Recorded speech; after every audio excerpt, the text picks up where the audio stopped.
с новым днем, Республика! Вместе с вами сегодня рады просыпаться мы, Катерина Винокурова, Иван Луцкан. Середина недели, 20-й день ноября. И сегодня отмечается два очень важных праздника. Врачи-педиатры принимают поздравления с профессиональным днем, так же, как и их подопечные дети. Вот многие считают, что я педиатр по образованию. Нет, я закончил лечебное дело, но все равно коллег хочу поздравить с этим замечательным днем, потому что они спасают жизни самого важного, что у нас есть, это наших детей. Безусловно, значимость педиатра переоценить невозможно. При малейших признаках недомогания у детей первым делом мы идем к участковому педиатру. И, естественно, это первый специалист, к которому мы обращаемся за помощью. А Всемирный день ребенка, он направлен на улучшение благополучия детей, укрепление работы, которую проводит Организация Объединенных Наций в интересах всего мира. Ну а тему здоровья мы сегодня в рамках нашей программы еще поднимем и не раз. Узнаем также, как устанавливаются новогодние елки на центральных площадях нашей столицы. А в конце эфира ожидаем победительниц первенства России по дзюдо. Ну а далее знакомимся со свежим прогнозом погоды. Сегодня в центральных Улусах в 6 часов утра температура воздуха составила минус 23, минус 27 градусов. Днем ожидается до минус 22-25, в Заречье утром минус 23, минус 33, днем минус 22, минус 30. В южных Улусах минус 26 утром, днем до минус 24, минус 25.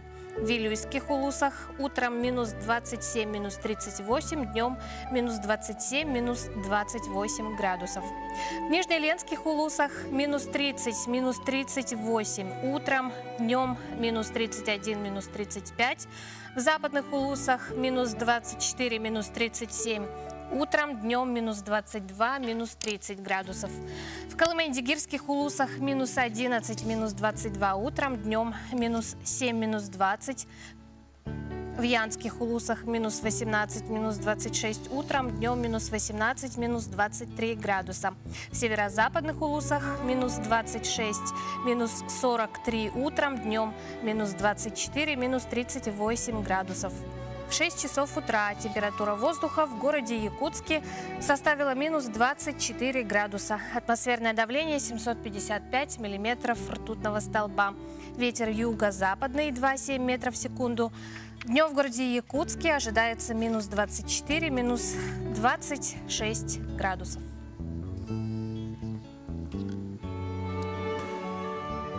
Да, погода действительно еще шепчет. Если честно, я засмотрелся на новую нашу заставку погоды и позавидовал тем, кто занимается мунхой, потому что, признаться, я ни разу на ней не был, но очень хочу.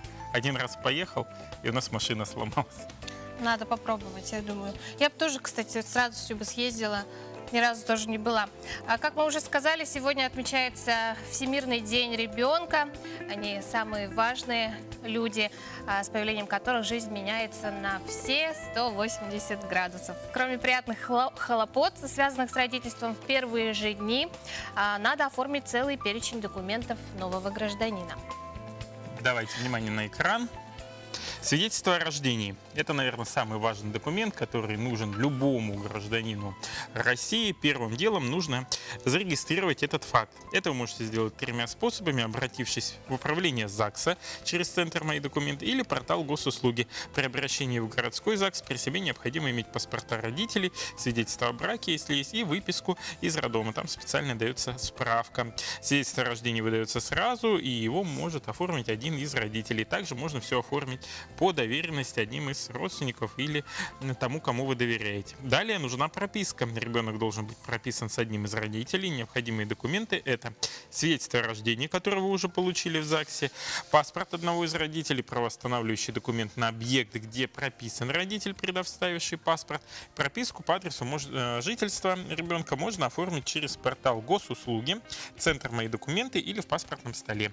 СНИЛС и ННН оформляете только после получения прописки ребенка. Необходимые документы: паспорт родителя, свидетельство о рождении ребенка, свидетельство о регистрации по месту жительства ребенка. Получить полис ОМС можно в любой страховой компании. Необходимые документы: свидетельство о рождении ребенка, СНИЛС ребенка и и паспорт одного из родителей. Также ребенка необходимо записать в детский сад через портал eyakutia.ru. Для этого у вас должна быть подтвержденная учетная запись на портале госуслуги.ру. На сайте необходимо добавить отсканированный вариант паспорта родителя, свидетельство о рождении ребенка. Также, если вы претендуете на льготную очередь, например, многодетная семья, родители, студенты, родитель, сотрудник внутренних дел, судья, то предоставляется дополнительный документ, подтверждающий льготу. Это перечень лишь первостепенных документов на получение пособий, ежемесячных и единовременных выплат. Подробную информацию можно узнать в интернете, на портале и госуслуги, и на сайтах управления ЗАГСа и прочих государственных органов власти. Ну а мы продолжаем. Первая из главных дальневосточных елок и первая новогодняя елка страны зажгет свои огни 1 декабря в столице Якутии. В рамках всероссийского фестиваля «Зима начинается с Якутии». На главных площадях сейчас идет установка новогодних красавиц. Как это происходит, узнаем в следующем сюжете. Установка главной елки столицы идет на площади Орджоникидзе. 23-метровая лесная красавица с диаметром 8 метров в этом году также предстанет с украшениями национального стиля. Красавицы состоится 1 декабря в рамках фестиваля «Зима начинается с Якутии». Горсвет устанавливает елку уже в течение с 2013 года. В прошлом году пришло новое оборудование по заказам. Сирик, Омега изготовила Санкт-Петербург. Ну все, работаем по эскизам. Довольно просто собирается. Просто единственное, что морозы у нас все элементы выполнены.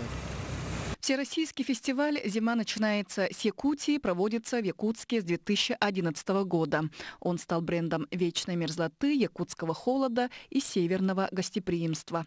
В этом году фестиваль пройдет с 25 ноября по 1 декабря. С 23 ноября начинают уже приезжать наши гости из разных стран, которые станут также участниками нашего большого фестиваля, который стал уже брендом не только в нашей республике, но и по всей нашей России. С 23 ноября начинают уже приезжать наши гости из разных стран, которые станут также участниками нашего большого фестиваля, который стал уже брендом не только в нашей республике, но и по всей нашей России.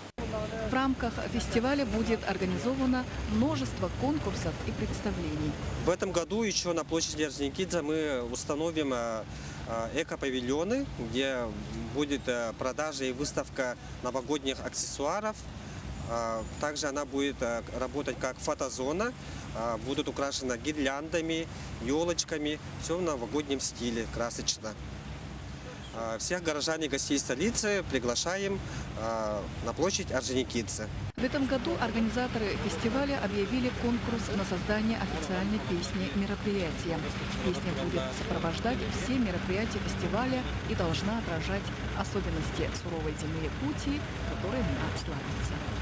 Наталья Кольцева, Александр Жуков. Новый день. Вот уже и новогоднее настроение появляется. И, кстати, мы сейчас выходим не только на канале НВК Саха, но и канале Якутия-24 и общественном телевидении России на региональной вставке. Ну а теперь снова о нем. Перейдем к хлебу. Да, к хлебу. И уже по традиции за 5 минут до эфира я обычно сочиняю такую короткую... Ну, это уже стало своего рода традиционной рубрикой. Да, традиционная рифма про хлеб. С утра бездрожжевому каждый рад, ведь источает он прекрасный аромат. Здорово. Приятного аппетита всем, кто завтракает. Вдвойне приятного аппетита всем, кто завтракает вместе с немигунским хлебом бездрожжевым. Новинка. Да. Новинка, да. Ну а далее у нас на очереди рубрика «Вакансии». Внимание на экран. Итак, требуется ведущий специалист по землеустройству, высшее профессиональное образование, опыт работы, должности по специальности землеустройства от 2 лет. Заработная плата 30 000 рублей. Требуется эксперт-товаровед, высшее профессиональное образование, товароведение, экспертиза непродовольственных товаров, квалификация товаровед, стаж работы не менее 3 лет, заработная плата 40 тысяч рублей. И педагог-психолог на ставку 0,75. Диплом, стаж работы, санитарная книжка, без вредных привычек, справка от Главного информационно-аналитического центра МВД России по республике, а заработная плата от 21 тысячи рублей. Если вас заинтересовали эти вакансии и не только, вы можете обратиться в Центр занятости населения города Якутска по адресу Петра Алексеева, 6/1. Кроме этого, вы можете изучить остальные вакансии на их официальном сайте. Его можно найти через любой поисковик. Ну а мы продолжаем. В детской городской больнице города Якутска вот уже более 25 лет. На сегодня в ее структуру входит 3 подразделения. Консультативно-поликлиническое отделение, отделение восстановительного лечения и реабилитации, это круглосуточный стационар, а также стационар дневного пребывания. О последнем речь пойдет далее в нашем сюжете. Отделение восстановительного лечения и реабилитации «Дневной стационар» занимается детьми от 3 месяцев до 18 лет. Курсы лечения проходят дети с неврологической и костно-мышечной патологией. Основной целью реабилитации является предупреждение инвалидности. Курс лечения от 10 до 20 дней в зависимости от заболевания, а ребенок должен и дома продолжать потом тому, чему его научили во время прохождения курса лечения. И чем дольше ребенок лечится, тем более разнообразные виды лечения необходимо применять. В последние годы у нас открылись кабинеты по мануальной терапии для детей, по рефлексотерапии, кинезотейпирование. Обучили врачей заниматься ботулинотерапией, которая применяется при спастических заболеваниях детей с заболеваниями нервной системы. Поэтому стараемся помочь детям. И видим действительно, что родители довольны и стараются к нам неоднократно прийти на лечение. В структуру больницы входят врачи разных специальностей. И прежде чем приступить к лечению, ребенка осматривает так называемая мультидисциплинарная бригада, в составе которой врач-педиатр, невролог, ортопед, врач физиолечения, лечебной физкультуры и педагоги. После осмотра бригада подбирает комплекс индивидуального лечения. Разнообразия болезней в неврологии очень много. Если говорить о детях, которые нуждаются до года для лечения, это дети с перинатальной патологией, это дети, рожденные в гипоксии, в асфиксии, или когда у мамы бывает во время беременности различные заболевания, та же анемия, угроза прерывания беременности, инфекции матери, они приносят страдания маленькому ребенку внутриутробные. И поэтому дети при рождении, они рождаются с различной неврологической патологией. Они очень нуждаются в первый год жизни реабилитации. Ну а вообще хорошо поддаются реабилитации дети до 3 лет. Это самый такой возраст, который, да, очень активный. Дочь Людмилы проходит лечение в дневном стационаре около 2 недель. У девочки проблемы с позвоночником и аномалия грудных ребер. Мама признается, что уже заметны улучшения. Ходим на массаж, ходим на лечебную физкультуру, логопеду, психологу. Ну, здесь все очень хорошо работают, очень нам нравится здесь. Ребенку нравится, трудотерапией занимается она у нас. Очень хорошо относится к нам. Ну, все так нам очень нравится. Ну и улучшения есть, конечно, что не зря ходим. Родителям важно помнить, что чем раньше начинается лечение, тем эффективнее и быстрее идет выздоровление у ребенка. Спасибо специалистам стационара за их нелегкий труд и непосильную помощь, оказываемую здесь каждому маленькому человеку.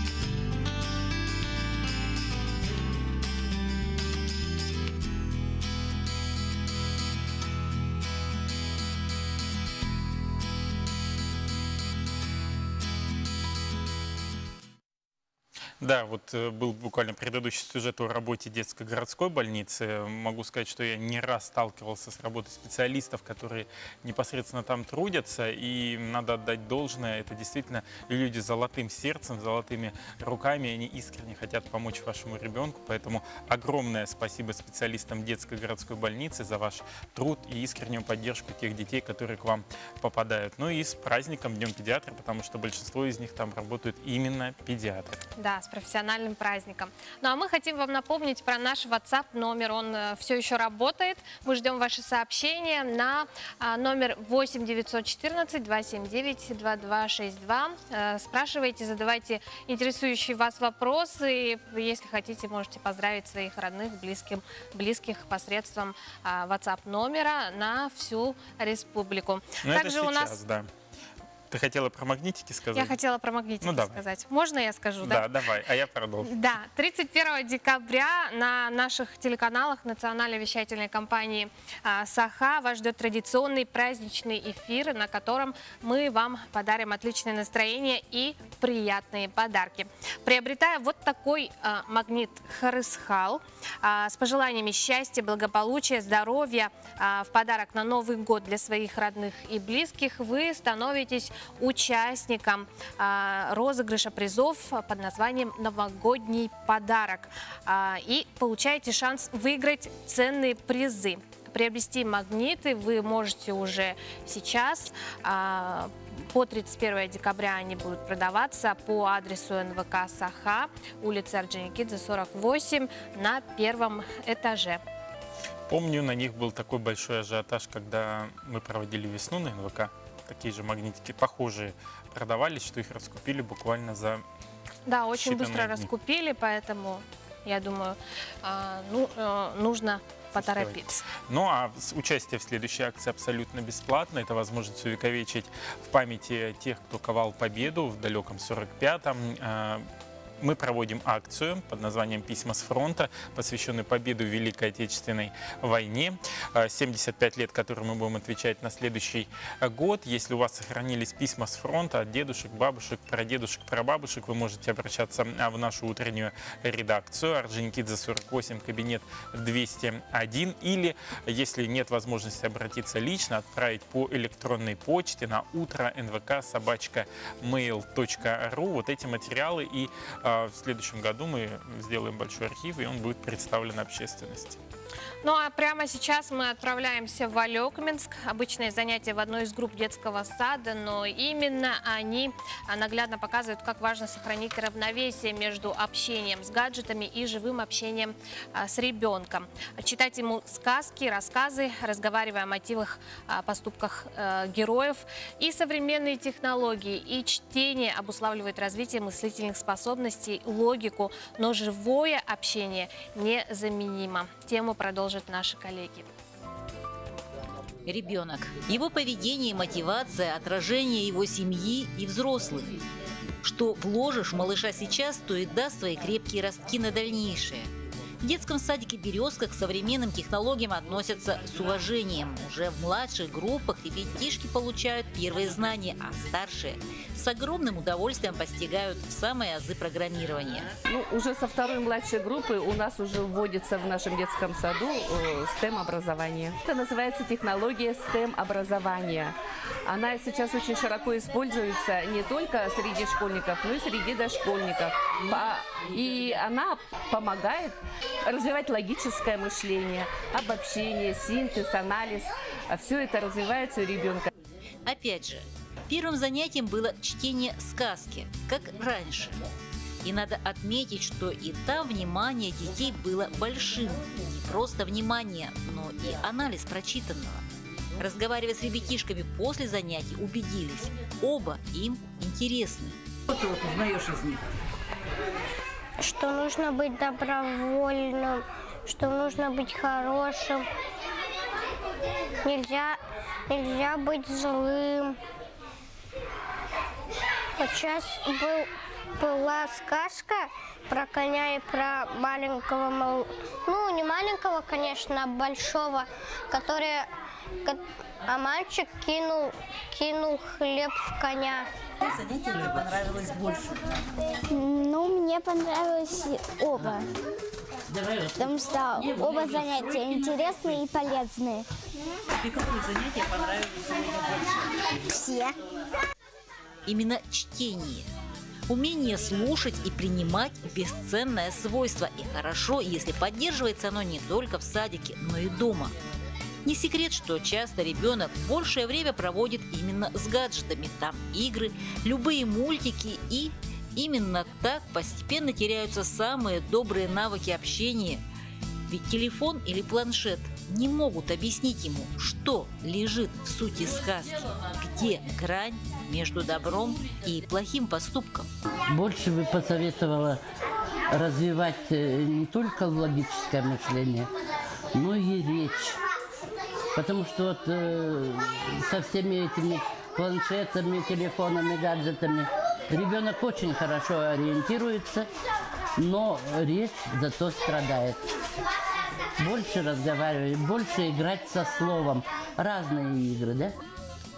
Сегодня и нам, родителям, стоит задуматься о равновесии и, развивая стремление к последним словам технологий, не забывать о огромной силе обычного слова. Да, когда я ложусь спать, мама мне читает иногда сказки, я засыпаю под них. Какие тебе сказки нравятся? Что? Ну, любые там. Елена Фаст, Алекминск. Да, действительно, гаджеты вносят в нашу жизнь определенную иногда сумбурицу, особенно когда при помощи гаджетов пытаются каким-то образом действовать и мошенники, и пытаются выудить из нас последние средства, и причем чаще всего страдают от этого лица пожилого возраста, и иногда люди, которые немного не информированы в вопросах финансовой грамотности. Именно об этом мы сейчас поговорим с гостями в нашей студии. Это Галина Солдатова, заместитель директора по учебно-методической работе Якутского финансово-экономического колледжа имени Фадеева, и педагог-организатор этого колледжа Екатерина Лисица. Доброе утро. Доброе утро. Ну, какие основные цели на сегодня, да, у финансового просвещения? В настоящее время в России реализуется глобальный проект, инициированный Мировым банком под финансированием Министерства финансов Российской Федерации. Это стратегия повышения финансовой грамотности 2017 по 2023 года. И в рамках этого проекта есть определенные подпроекты. Вот один из подпроектов, таких масштабных подпроектов, это повышение финансовой грамотности обучающихся, то есть финансовое образование. И вот наш финансово-экономический колледж занимается данным направлением. Вот в целом финансовая грамотность – это определенные навыки, способности гражданина грамотно распоряжаться личными финансами, семейным бюджетом, грамотно функционировать с финансовыми структурами, налоговыми органами, пенсионным фондом, банковскими учреждениями. Да? То есть этому обучает финансовая грамотность. И в целом вот предпосылки возникновения того, что есть необходимость обучения финансовой грамотности, в том, что в советское время не было банковских структур, да, такого интернет-развития. Сейчас, в настоящее время, все это развивается необходимость финансовой грамотности, необходимость того, чтобы люди как-то защищали себя, да, от рисков финансового мошенничества. Поэтому вот предпосылки достаточно серьезные, они как бы развиваются. А какую работу проводит финансово-экономический колледж в этом направлении? С 2018 года колледж активно принимает участие по финансовой грамотности в республике. У нас создана рабочая группа волонтеров финансового просвещения из преподавателей колледжа. Конечно же, активно помогают наши студенты, активисты. Большое количество мероприятий было проведено за этот период. Это самые различные мероприятия разного формата. Это игры, ролевые игры, деловые игры, квесты игры, игры по станциям, викторины, настольные игры.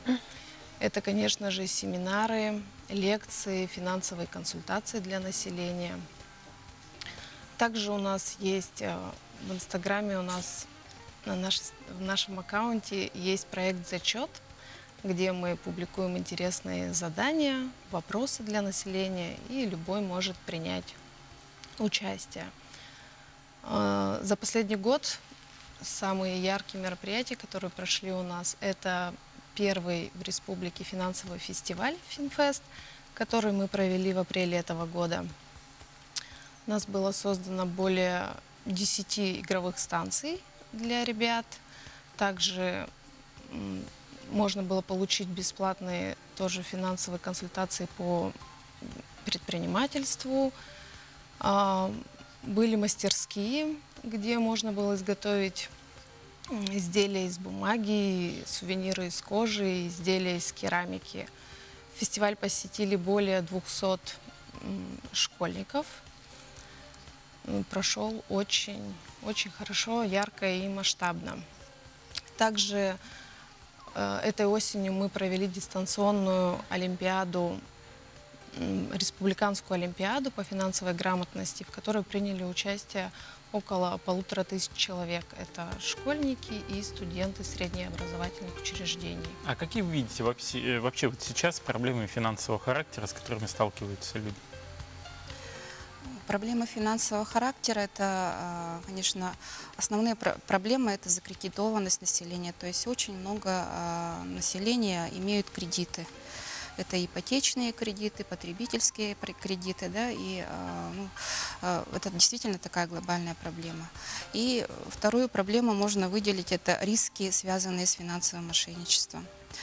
Вот по кредитам, если посмотреть на статистику, которая опубликована на Центральном банке Российской Федерации, да, там видно, что просроченная задолженность по кредитам у физических лиц, она постоянно увеличивается именно в нашем регионе, в Республике Саха-Якутия. Например, по состоянию на 1 января 2019 года задолженность составила где-то 202 миллиона рублей. По состоянию на 1 сентября уже 222 миллиона рублей. То есть это говорит о том, что население все-таки должно планировать свою финансовую составляющую, ну, и стараться кредиты брать только на такие самые максимально нужные цели. Вот, и если в целом посмотреть статистику, то на Центральном банке у нас кредитование снижается. Если в 2017 году кредиты составляли где-то по региону нашему где-то 7 миллиардов рублей, то сейчас 6 миллиардов рублей. То есть идет снижение. Хотя на уровне Российской Федерации, наоборот, идет повышение кредитования. То есть это тоже хорошо, то, что наше население, да, уже осознанно как-то менее использует вот эту кредитную систему. Также некоторые микрофинансовые организации, они достаточно значительно высокие проценты берут за использование кредитов. Спасибо большое, что подошли к нам в студию. Хочется пожелать вам удачи на таком важном занятии, это финансовое просвещение населения. Ну а населению посоветовать заходить в Инстаграм, допустим, финансового колледжа, где можно поиграть и как-то просветиться. А пока реклама.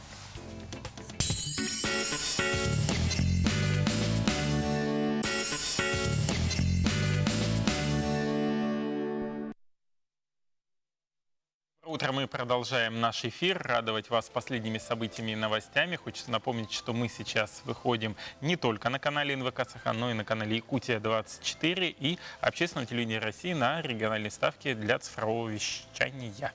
Также хотим вам напомнить про наш WhatsApp-номер, абонент МТС 279-2262.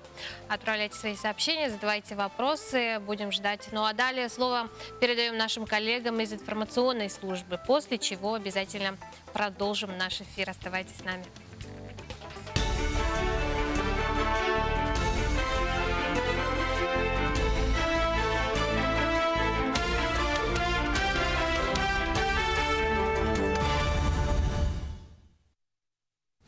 Здравствуйте. В прямом эфире новости, в студии Андрей Погорелов с информацией к началу дня. Участники новой программы «Земский учитель» в Якутии получат по 2 миллиона рублей. Федеральный проект, который является аналогом земского доктора, стартует в России в 2020 году. Дополнительную финансовую поддержку в рамках проекта получат те педагоги, которые в течение 5 лет отработают в сельской местности. В этом учебном году в школах республики открыто порядка 800 вакансий для педагогов. Из них более 200 нужны для арктических и северных районов, 70 из которых в сельских поселениях. Мы сейчас по моему поручению Министерство образования и науки в течение месяца должно сформировать перечень вакансий.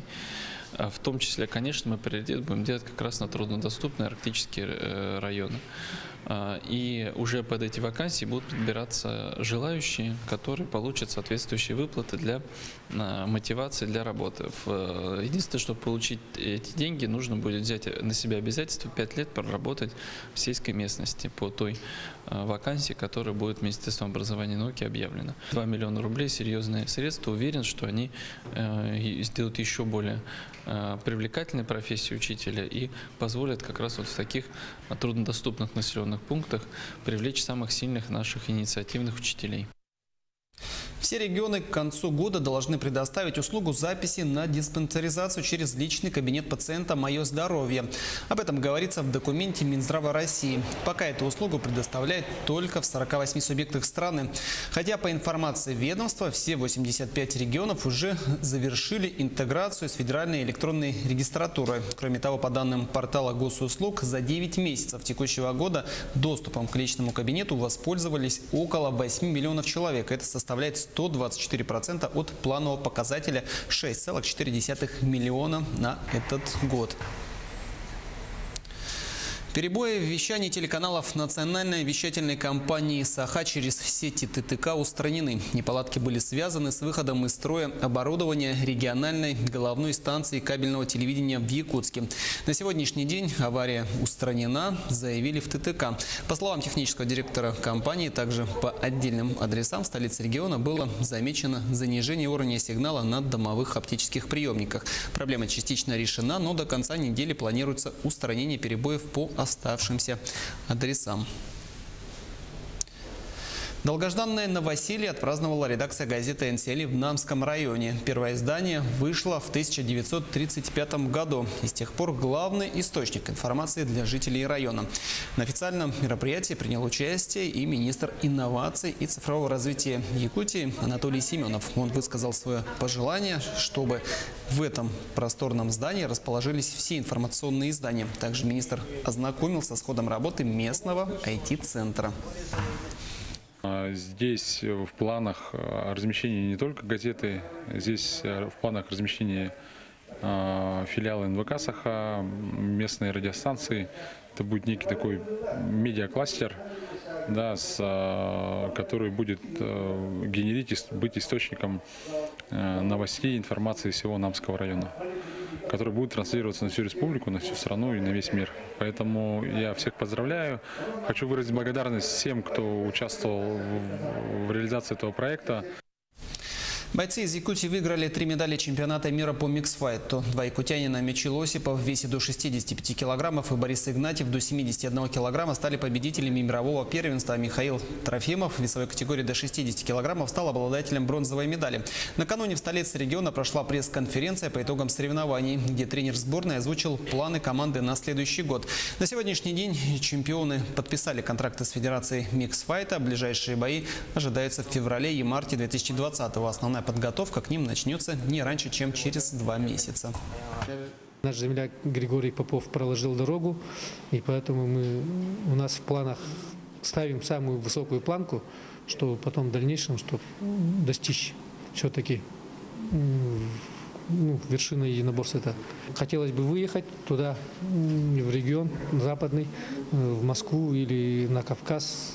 Все упирается только в финансирование.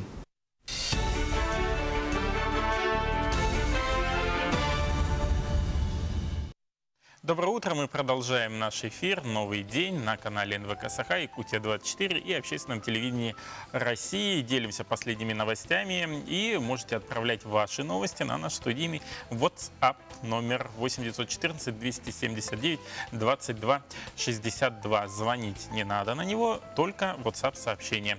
По возможности зачитаем в прямом эфире. А мы продолжаем с гостем нашей студии. Поговорим мы на важную тему сохранения здоровья. Это Анжелика Ивановна Спиридонова, специалист Республиканского центра медицинской профилактики. Доброе утро. Утро доброе. Доброе утро. Анжелика Ивановна, 15 ноября отмечается Международный день, да, отказа от табака. Какие мероприятия проводятся в этом день? Значит, приказом Минздрава от 15 ноября 2019 года у нас проводится неделя, посвященная Международному дню отказа от курения. Эта декада проходит с 19 ноября по 26 ноября этого года. Значит, проходит она в целях повышения осведомленности в отношении связи между табакокурением и такими заболеваниями, как сердечно-сосудистые заболевания, дыхательной системы и онкологических заболеваний. Значит, включает оно проведение комплексных профилактических обследований в организациях, в трудовых учреждениях и в учебных заведениях. Также, значит, у нас буквально вот недавно, кстати, коллеги проводятся вышли разъяснительные работы, на меня. Тоже в учебных заведениях. Вот как раз в учебных заведениях вы хотите провести какие-то классные уроки интересные, да? Да, проводим. Читаем лекции, показываем слайды, видеоролики. И мало того, что еще объявлен конкурс рисунков, я слышу. А вот по статистике, если взять, да, как у нас сейчас в Якутии идет распространенность табакокурения? Табакокурение, значит, у нас лица в возрасте до 15 лет и более, да, страдают 32%. Значит, из них, допустим, в сельском населении люди курят, счет идет 45%. А, значит, среди мужчин и женщин, то у мужчин 45%, у женщин 20%. То есть мужчины у нас чаще и больше курят. Почти в 2 раза. Да. В 2 раза. А если посмотреть вот факторы риска, на что больше всего влияет курение? Вот вы говорили о сердечно-сосудистых заболеваниях, а если вот именно конкретно по болезням? Вообще, значит, табачный дым, он содержит в себе канцерогенные яды. Значит, как только мы вдыхаем, он попадает в легкие, потом, значит, всасывается в кровь, и, конечно, значит, идет поражение сосудов. Сосуды, значит, идет, если это, значит, сосуд становится ломким, нежным, он, значит, очень быстро, скажем так, прорывается. И таким образом, если это происходит в сердечной мышце, в миокарде, то мы это можем называть инфаркт. Если это маленький, то микроинфаркт. Если он происходит в головном мозге, то это называется инсульт, а если это маленький, то микроинсульт. Если же это поражение происходит в сосудах конечностей, то это, значит, вызывает такое заболевание, как облитерирующий эндоартрит, от которого, значит, конечно, потом исход, это вплоть до ампутации конечностей. А вот по онкологии, да, все-таки табак, он основную роль играет в возникновении рака легких. Какие еще есть заболевания, связанные с онкологией, которые тоже подвержены наши органы?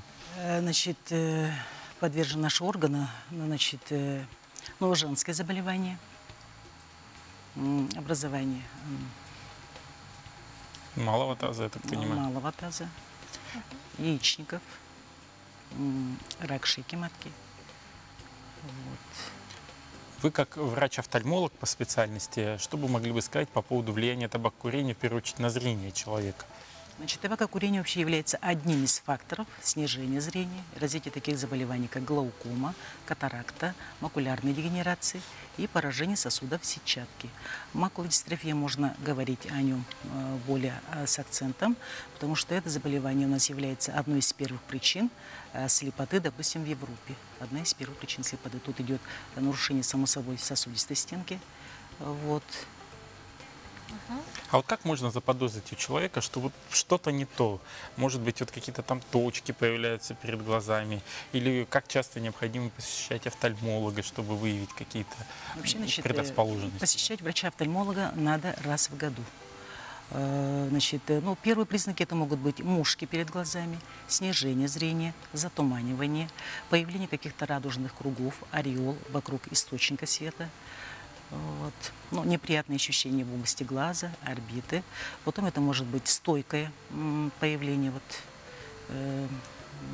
раздражение, покраснение. А вот что необходимо тогда предпринимать, какие-то действия? Предпринимать, вначале, вообще раз в году надо посещать врача-офтальмолога.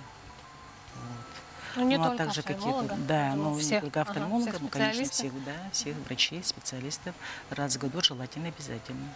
Анжелика Ивановна, а вот что касается статистики, да, мы сказали, сколько курящих мужчин, женщин, а каков процент курящих детей?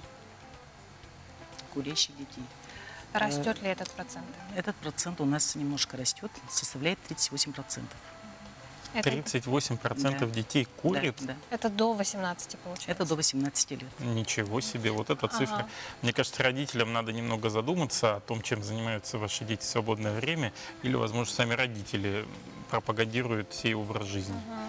А вот что касается профилактики, да, среди учебных заведений, да, это просто беседы или какое еще влияние? Или игровая форма, может, какая-то проводится? Игровые формы, в виде игровой формы, лекции.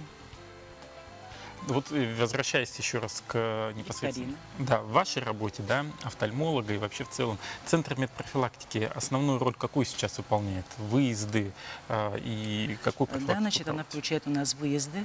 Сейчас, на сегодняшний момент, у нас 18 ноября уже работает одна бригада в Горном районе. 19 ноября у нас вылетела одна бригада в Тикси, Булунский район. Она будет работать в близлежащих поселках. И 25-го у нас вылетает еще одна бригада в Лимяконский улус. Она будет работать в поселке Камтор, в самом Уснере и рядом в близлежащих поселках. Кстати, надо заметить, что работа Республиканского центра медпрофилактики абсолютно бесплатная. По полису МС они принимают жителей тех районов, куда выезжают непосредственно мобильными бригадами. Хочу напомнить, что у нас в гостях была Анжелика Ивановна Спиридоновна, специалист Республиканского центра медицинской профилактики, сама врач-офтальмолог. Спасибо большое. И самые интересные декады борьбы против табака. Удачного дня, плодотворной работы. Ну а у нас небольшая реклама. Оставайтесь с нами.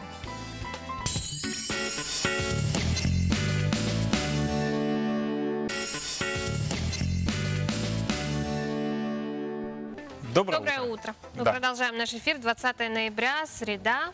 И у нас на WhatsApp пришел вопрос. Есть, есть что-то, интересное. Ну ладно. Начнем с того, что, уважаемые наши любимые работники НВК «Новый день», с добрым бодрым утром, отличного рабочего дня.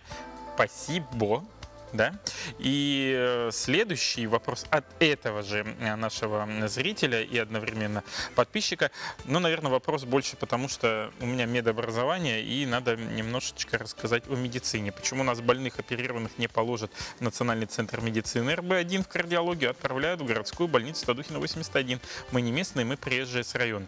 На самом деле ответ достаточно простой. Есть определенная маршрутизация пациентов, и городской клинической больницы как таковой уже нет. Она приобрела в прошлом году статус Якутской республиканской клинической больницы и обслуживает также население с районов республики. Вот как удобно иметь соведущего эксперта. Круто об эксперте, так, знаю. Прямо сейчас мы познакомим вас со свежим прогнозом погоды. Тем, кто прямо сейчас отправляется на улицу, будет, думаю, полезно прослушать.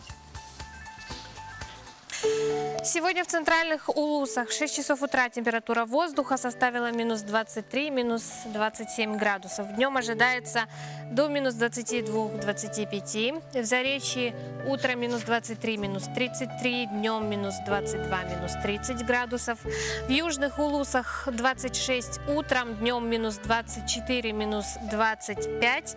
В Вилюйских улусах минус 27, минус 38. Утром, днем минус 27, минус 28 градусов. В Нижнеленских улусах минус 30, минус 38. Утром, днем минус 31, минус 35. В западных улусах минус 24, минус 37. Утром, днем ожидается до минус 22, минус 30 градусов. В Колымендигирских улусах минус 11, минус 22 утром, днем минус 7, минус 20. В Янских минус 18, минус 26 утром, днем минус 18, минус 23 градуса. В северо-западных минус 26, минус 43 утром, днем минус 24, минус 38 градусов. Атмосферное давление в В 6 часов утра температура воздуха в городе Якутске составила минус 24 градуса. Атмосферное давление 755 миллиметров ртутного столба. Ветер юго-западный 2,7 метров в секунду. Днем в городе Якутске ожидается минус 24, минус 26 градусов. Сегодня отмечается Всемирный день детей, как мы уже говорили. Интересно, сколько рождается детей ежегодно. Мне вот цифры неизвестны, но знаю, что население наше растет. Ну, в целом, во всем мире растет, да, скоро там, по-моему, 7 миллиардов ожидается в ближайшее время, но, к глубокому сожалению, в нашей стране цифры немного стали падать, хотя с 2013 или 2014 года наблюдался впервые с распада Советского Союза положительный естественный прирост, но вот сейчас немного притормозился процесс, но это все связано с урбанизацией. Люди не хотят рожать, хотят чуть позже. А все-таки какие цифры, узнаем из нашего следующего сюжета. 20 ноября отмечается Всемирный день ребенка. В 1954 году Генеральная ассамблея ООН рекомендовала всем странам ввести в практику празднование этой даты как Дня мирового братства и взаимопонимания детей, посвященного деятельности, направленной на обеспечение благополучия детей во всем мире. И мы сегодня посмотрим на статистику рождаемости, начиная с земного шара. 31 октября в 2011 году население Земли превысило 7 миллиардов человек. Прошло 8 лет, и количество населения Земли продолжает расти. В сутки население Земли увеличивается примерно на 220 тысяч человек. За текущий год родились на свет около 124 миллионов детишек. Общая численность населения России на 1 января 2019 года составляет почти 147 миллионов человек, по данным Росстат. За 2018 год в стране родилось около 1 миллиона 800 тысяч детей, что говорит, что в России идет снижение уровня рождаемости. В нашей республике совсем недавно был зарегистрирован 10-тысячный новорожденный. Для сравнения посмотрим информацию от Минздрава Республики Саха-Якутия по 9 месяцам 2018 года и 2019. В 2018 году за 9 месяцев было зарегистрировано 9592 новорожденных, за текущий 19 – 9531. В сравнении видно, что также идет спад рождаемости. Частично это объясняется тем, что сейчас идет поколение родившихся в конце 80-х и в начале 90-х. А как мы помним, в то время уровень рождаемости был довольно низок. Но с тех времен идет рост рождаемости, что должно пропорционально сказаться на демографическом положении наших дней. Максим Гоголев, «Новый день». А мы продолжаем наш эфир и... Да, у нас прекрасная новость. В Красноярске с 13 по 17 ноября проходило первенство России по дзюдо среди юниоров и юниорок до 21 года. Сборная команды Якутии добилась исторического максимума, и впервые по итогам первенства страны якутская команда завоевала 2 медали, причем обе высшей пробы. И вот эти медали здесь, собственно говоря, как и обладательницы этих медалей. Это две замечательные девушки. Аина Моисеева, она победительница первенства России по дзюдо в категории до 48 килограмм. Доброе утро, Аина. Юля Аман, победительница первенства России по дзюдо в категории до 70 килограмм. Доброе утро, Юля. И их тренер, главный тренер и Республики Саха-Якутия по дзюдо Дамдидорж Гамбадорж, который частый гость нашей студии. Доброе утро. Доброе утро, уважаемые гости, девочки. Ну, первый вопрос к вам. Какие эмоции, какие чувства вы испытывали после победы? Ну, если честно, я сначала не поверила, не осознала это. Потом, когда мы с тренером ушли, уже, вышли, я спросила у него, я победила. Еще не поняла, не осознала, да? Ага. Ну, это был шок, потому что много работы проделано, готовились очень много, и, конечно, это радость. Ну вот как готовились, как настраивались на борьбу? Настраивались ли на победу изначально? Да, это, естественно, психологически, наверное, в первую очередь, чтобы не проиграть, чтобы тебя не подавили. Ну и, естественно, тело готовили. Самая принципиальная борьба с каким была соперником и насколько было тяжело? Ну, это, наверное, финал. Это самая тяжелая, наверное, схватка моя была. И, естественно, это борьба за золото, она принципиальна. Кто будет главнее. Ну, и вот получилось то, Откуда был соперник? Ханты-Мансийский автономный округ. А им тебя? Ну, для меня все схватки были сложные. И, ну, в финале, то есть в полуфинале было тяжелее настроиться. Там потому что большая ответственность, что тут либо ты гарантируешь себе минимум серебро, если ты в финал вышел, а если проигрываешь, идешь в малый финал, за тройку бороться, за бронзу, там еще нет гарантии, что ты выиграешь медаль и будешь на пьедестале, поэтому сложно было. А когда он уже справился, там встреча была со знаменитой Воробьевой Мариной, которая уже была победительницей первенства мира, вот, и там, конечно, ставки были против нас, потому что та была титулованная, именитая, там, и прежняя встреча с ней уже в пользу, не в нашу пользу была, поэтому тоже добавляло вот это все. Но и мы во время подготовки к финальной части настраивались, говорю, терять нечего, потому что уже есть одно поражение, ну второе, никто ничего не скажет. А вот если ты возьмешь реванш, это будет, тем более еще и в новой возрастной группе, когда ты перешел в юниорскую возрастную категорию, это еще достойнее как бы победа будет, поэтому было за что там побиться. И второе вышло. А сколько вы уже занимаетесь спортом? Со скольки? Я с 2013 года. Я с 2012 7 лет. 7 лет, получается, шли к золотой медали. А были перед этим какие-то выездные сборы? Да, были. Я готовилась в Искогоре в Казахстане. А у нас 2 недели сбора были в Монголии, в Улан-Баторе. И потом уже 2 недели мы подводились в Красноярске. Да. Но это только, вот, можно сказать, маленький отрезок, который, как бы, можно сказать, это особо нет. А так, на самом деле, это вот очень много-много проделано. Это годы тренировок. Это не просто один раз ездили, бах, чемпионы. Да, вот хотелось как раз спросить, вот как идет подготовка к чемпионству?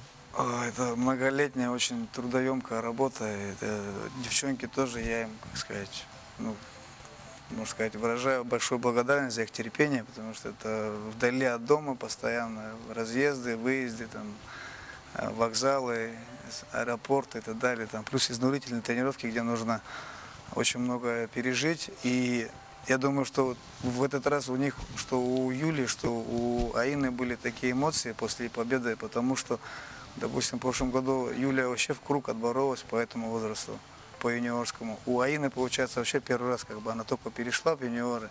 И когда ты так раз, ну, конечно, надеешься в душе, но не на первое место, я думаю, но это как бы уже такое, получается, выполнение сверх нормы. Там, да, и поэтому, что и у тренеров, там, что у личного тренера, я думаю, у Юлии Роман Борисович тоже испытывал гордость, да, и большое такое удовольствие. Так же, как я, вот, готовишь, бах, выстреливает. Потому что там приезжает тоже, вот сколько, 600, больше 600 спортсменов, там, да, 66 регионов. И когда вся трибуна смотрит, аплодирует, и ваш регион называет, это, конечно, такую эйфорию ловишь, да, как тренер, и гордишься своими спортсменами. И, вот. Но на данный момент вы успеваете выдохнуть или вот сейчас снова начнется? Да, у меня вот сейчас, я буквально послезавтра уже вылетаю на следующую возрастную категорию. Кадеты, у нас там 5 спортсменов выступает до 18 лет первенства России. То есть сейчас такой период, вот именно, когда вот говорят, когда вспышку нельзя проморгать. Потому что вот они уже на 2020 год себе гарантировали место в сборной, то есть у них будут выездные этапы Кубка Европы и другие большие старты и сборы. Себе обеспечили, уже проще будет. А сейчас осталось кадетам тоже так же. Да, вот хотелось бы уточнить, вот что девочкам дало вот это чемпионство? Вот они выезжают теперь на какие получается так вот. Первые, вторые номера, они гарантированно поедут в марте в Португалию на первый этап, на рейтинговый. Ну, тоже как бы громко не стоит говорить, что гарантирую, потому что часто бывает, вот, когда медосмотр проходит углубленно, там бывают какие-то разные моменты, могут где-то забраковать. Поэтому я надеюсь, что мы благополучно пройдем, и они уже в марте поедут в Португалию. А допинг тоже сдают, да, сейчас? Все, они могут в 5 утра прийти, там, в 6 утра постучаться. Но девчонки еще не переживали, потому что они еще были по кадетам сборной. А вот, допустим, та же Никифорова уже несколько раз Нургуяна сдавала так нежданчиком. Да, сюрпризы могут поджидать. Сами-то считаете, как боролись? Достойно или что-то еще не хватало? Что-то, может, надо еще, да, добить? Конечно, это надо тоже тренироваться еще больше. Есть над чем работать. Да. Ошибки все равно были, И есть много работы, над чем еще поработать. Девчонки, молодцы, супер. Удачи вам на новых стартах, особенно которые пройдут в марте уже на мировом уровне. Тренеру тоже спасибо за то, что вы готовите таких замечательных Чемпионов, чемпионов да, и чемпионы у нас успехов растут. теперь с кадетами. Спасибо. Спасибо. На этом мы Отличного прощаемся с вами, но не прощается наша программа. После перерыва наши коллеги продолжат эфир с Q, а мы желаем... Прощаемся с вами до завтра и желаем отличного дня.